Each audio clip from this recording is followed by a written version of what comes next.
Welcome back.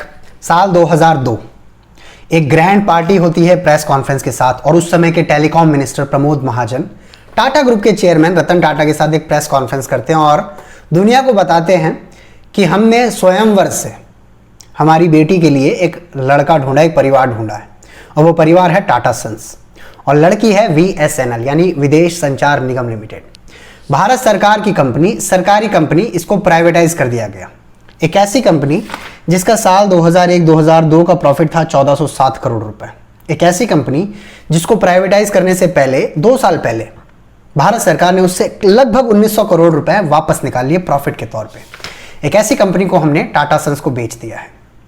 फिर 4 महीने बाद खबर आती है, वही प्रमोद महाजन गुस्से में टाटा सन्स के ऊपर इल्जाम लगाते हैं कि इन्होंने VSNL के असेट्स को गलत तरह से इस्तेमाल किया है। उन्होंने इल्जाम लगाया कि VSNL ने जबरदस्ती टाटा सन्स की company Tata Teleservices Limited के अंदर 1200 करोड़ रुपए इन्वेस्ट करके TTL का 26% स्टेक खरीदा है। यानी सरकार ने कंपनी बेच दी। मिनिस्टर 4 महीने बाद भी उस कंपनी के असेट से मुंह नहीं छुड़ा पा रहे। रतन टाटा को बुरा लगा। रतन टाटा ने गुस्से का इजहार किया। लोगों ने सवाल पूछा कि आखिर ऐसा क्यों किया, तो रतन टाटा ने एक्सप्लेन किया कि VSNL का वर्किंग मॉडल बाकी मोबाइल ऑपरेटर से अलग है। VSNL अंतरराष्ट्रीय कॉल आने जाने के ट्रैफिक को हैंडल करता है और अपनी मेजॉरिटी सर्विसेज BSNL और MTNL को देता है। आने वाले 2 साल में BSNL और MTNL के साथ VSNL का कॉन्ट्रैक्ट खत्म हो जाएगा। प्राइवेट प्लेयर्स जैसे कि एयरटेल और रिलायंस के पास अपने ILD हैं, अपने गेटवे हैं इंटरनेशनल ट्रैफिक के लिए। तो MTNL को अगर सस्टेनेबल बनाना है, अच्छे बिजनेस मॉडल में बदलना है, तो टाटा टेली सर्विसेज लिमिटेड में इन्वेस्टमेंट करके इसको थोड़ा सा मजबूत किया जा रहा है।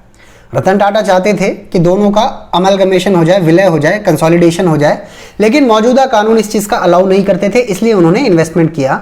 उन्होंने बताया कि हम 45% के मालिक हैं, सरकार 26% की मालिक है। फिर भी हमने सब कुछ सरकार को बता दिया। इंडिपेंडेंट डायरेक्टर जो सरकार की तरफ से बोर्ड में थे उनको बता दिया। फिर भी प्रमोद महाजन ने टाटा सन्स के ऊपर फ्रॉड तक का इल्जाम लगाया। अरुण शौरी जो कि उस समय के डिसइन्वेस्टमेंट मिनिस्टर थे, उन्होंने अपनी नाराजगी जाहिर की कि अगर इस तरह सरकार प्राइवेट हुई कंपनियों में टांग अड़ाएगी तो फिर प्राइवेटाइजेशन का क्या होगा, कैसे भारत सरकार इकोनॉमी को बेहतर करेगा। 2014 के बाद हो सकता है आपने सुना हो, government has no business to be in the business, लेकिन ये नारा 2002 में भी था और ये नारा इतना बुलंद था कि 2004 में भारत के यूथ को ओल्ड पेंशन से हटा के न्यू पेंशन स्कीम पर डाल दिया गया राष्ट्र सेवा के नाम पे। अच्छा था बुरा था वो आप डिसाइड कीजिए। ना मैं किसी को सर्टिफिकेट दे रहा हूं, ना मैं किसी को सर्टिफिकेट दे रहा हूं, मैं सिर्फ बता रहा हूं जो भारत के इतिहास में हुआ है। Now coming back to the topic, जब इतना कुछ हो गया तो एक मैसेज गया भारत के प्राइवेटाइजेशन इंडस्ट्री में कि भारत सरकार eight the end of the day सिर्फ प्रॉफिट चाहती है, क्योंकि भारत सरकार को अपनी ही बनाई हुई कंपनी के असेट्स दिख रहे थे। ठीक इसी तरह रिलायंस इंडस्ट्रीज, एयरटेल, ये जितनी बड़ी टेलीकॉम ऑपरेटर्स थी उन्हीं में से एक company Tata Teleservices Limited थी, उसको भी at the end of the day profit देखना था।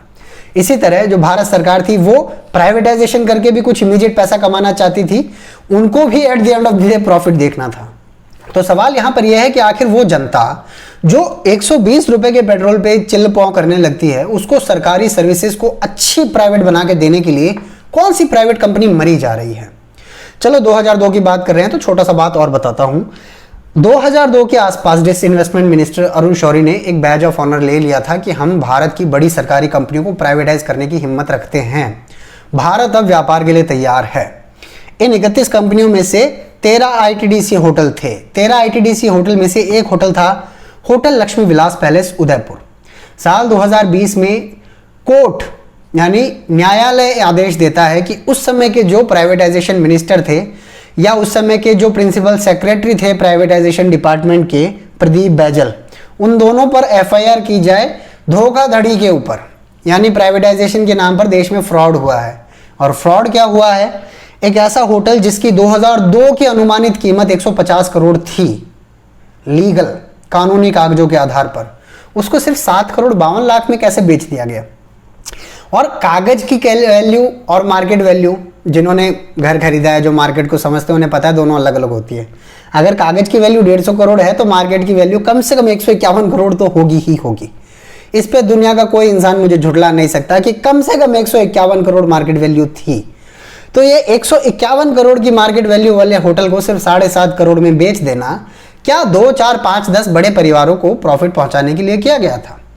Eight the end of the day सवाल फिर वही आ जाता है, नेशनल असेट्स बेचने वाले को भी प्रॉफिट चाहिए, असेट्स खरीदने वाले को भी प्रॉफिट चाहिए।